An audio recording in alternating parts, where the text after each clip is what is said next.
Good morning, fellow aviation enthusiasts. As you saw in the title, this was a top secret Boeing operation out of Renton Bomber Plant Number 1. This is not a current event, but it is an event which had historic ramifications on the outcome of World War II. And also, as I said in the title, I offered this one to Dan. I thought he could do a better job, but I sent him the information requested, or the information I had. And as you know, Dan has more irons in the fire than a hyperactive cowboy, so I decided, since it has some personal significance in the story, that I'd go ahead and do this one myself, and hopefully I can do it justice. We'll take you along through the whiteboard and let you know how the story has progressed. Now, the purpose of the flight was to test the engines, 2-engine and 4 engines, up to 25,000 feet through the climb and at level flight. They'd had engine issues, and they were checking on these. They didn't want to go over 25,000 feet because they had problems with oiling above 25,000 feet. It was the XB 29-41-0003. The date was February 18th, 1943.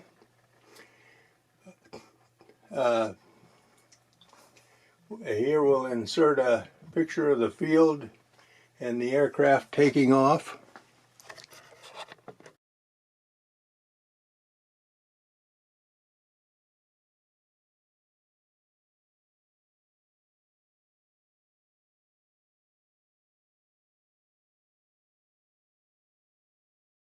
Now, on this flight, Eddie Allen was the aircraft commander. The aircraft departed Boeing Field at 12:09 takeoff on runway 13, a 5,200-foot runway. By 12:15, they had reached 5,000 feet when they had an indication of a fire in number 1 engine. They feathered the engine, closed the cowl flaps, and discharged the fire bottle.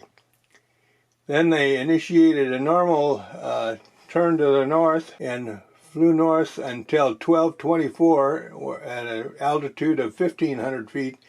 They turned on their downwind leg, and then at 12:25 at 1,200 feet they initiated their base turn.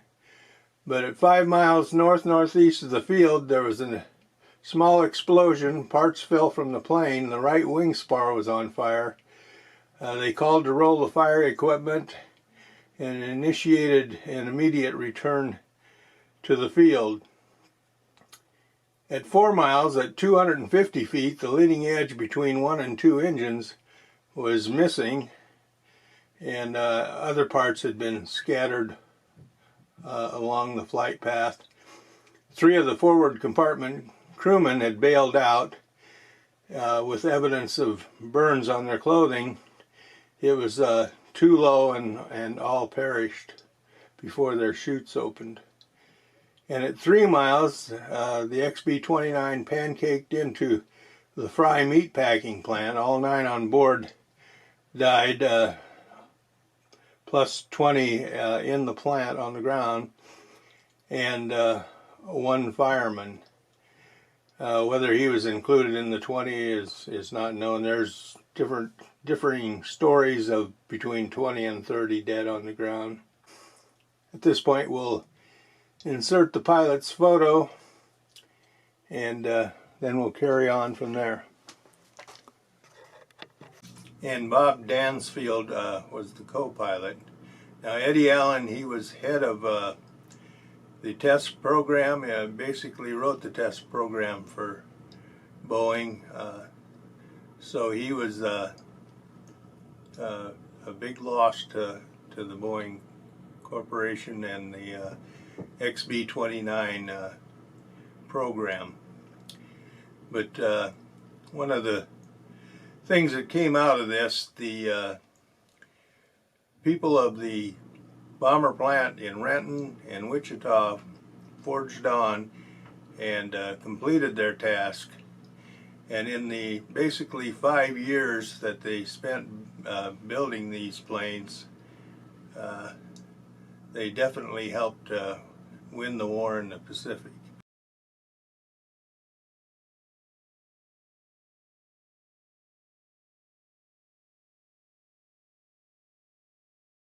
Eddie Allen was awarded the Air Medal February 18th, 1943 by the President.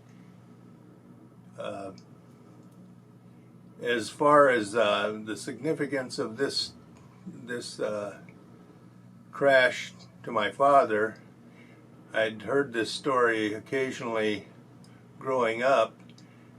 He was a radio installer on the B-29 at Renton, and he always said we built the first B-29 and then on that date we watched it crash. But actually it was the second B-29 built. I wish I'd asked more questions, and I really didn't have any information until I started digging on the internet.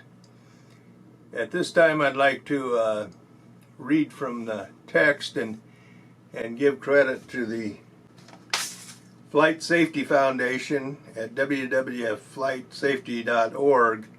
This is occurrence 24/8/49. So if you want more information, you can get this report from the Flight Safety Organization.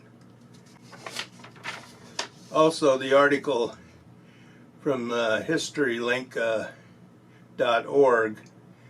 This was by Walt Crawley, posted in 12/07/2020.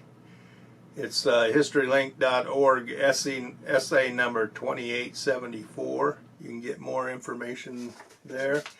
I'd like to thank the Boeing Archives for the use of their photos in this video. Okay, so our mega humongous YouTube channel, I'd like to thank all the viewers. Please like and subscribe. Thank you.